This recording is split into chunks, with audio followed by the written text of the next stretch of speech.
Chapter 1037. What? Ian has lived for more than 20 years, and what Alex said was the most shocking and incredible sentence he had heard in his life. With bloodshot eyes, he stared at Alex's face and muttered, "Impossible, how is this possible? I know you, I have known you since I was a child, your name is Alex, you are an orphan. You were taken back to the orphanage by Mrs. Brown when you were 8 years old. You are like me. In this society, there is no support, no father and no mother. How could it be the young master of the Anderson family?" Alex smiled slightly. "I know, it's hard for you to believe this, but it's really true. Otherwise, how could you think I could mobilize so many people to chase you casually? Look at these helicopters. Look at these people in black with live ammunition. If I were not the young master of the Anderson family, you should have succeeded this time." But Ian asked incredulously, "If you are the young master of Anderson's family, why did you grow up in the orphanage? Why didn't they treat you, take it away? Why let you, a young master in Westcliff, live with a stinky silk like us since childhood?" Alex smiled and said, "They didn't know my whereabouts back then. Before my father died, it took a lot of hard work to hide my identity. Although the Anderson family has been looking for me, they never thought I will grow up in an orphanage." Ian immediately asked, "Then they found you again now? When did it happen? Why is this?" Alex said, "They came to me some time ago. Before they found me, I was just like you, and I might not be as good as you, because at that time, I was not only physically penniless, I still work as a live-in son-in-law at my wife's house. Every day I wash clothes and cook. I don't see any hope in life. Unlike you, you can at West work as a director in a deceptive company." Ian blurted out, "You know that you are the young master of the Anderson family. Since you are living in such a miserable life, why don't you take the initiative to find them? As long as you take the initiative to find them, you don't have to live a life of being looked down upon." "Not going?" Alex smiled and said, "This is the difference between the two of us.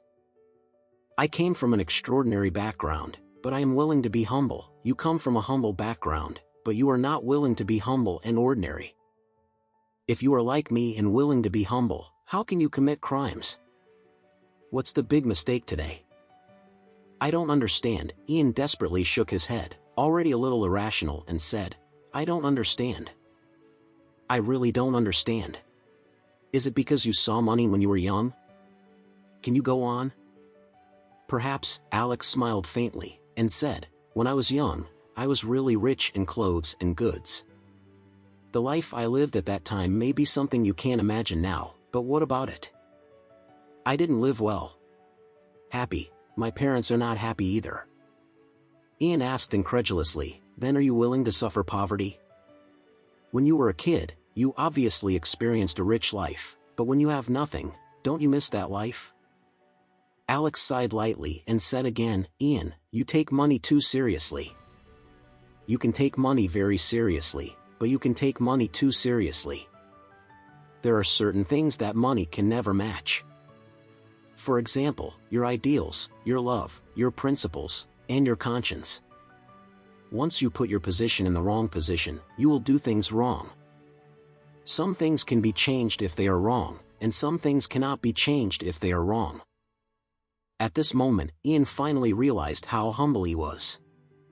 Because Alex in front of him, Alex who grew up in the orphanage with him since childhood, turned out to be the young master of the Anderson family of Westcliff. It was also at this moment that he knew how far he was from Alex. He finally knew the gap between the two. It's the gap between the day and the night. It is the gap between pheasant and phoenix. It is the crucian carp that crosses the river, the gap with the real dragon on earth. It was also at this moment that Ian finally gave in completely. He knew that not only did he lose in this life, but also in the next life. It is no longer possible for himself to seek revenge like Alex, and if Alex kills himself, it is as easy as crushing an ant. He is the same as Mandez's family, and the members of the beggar gang, except that Alex is a real dragon on earth, a small fish and shrimp that yawns to death. Ian's face was instantly filled with despair. Just now, he was thinking about his next life, or seeking revenge on Alex in the next life. But at this moment, he really understood that even if he had another life, he probably wouldn't have the qualification to seek revenge against Alex.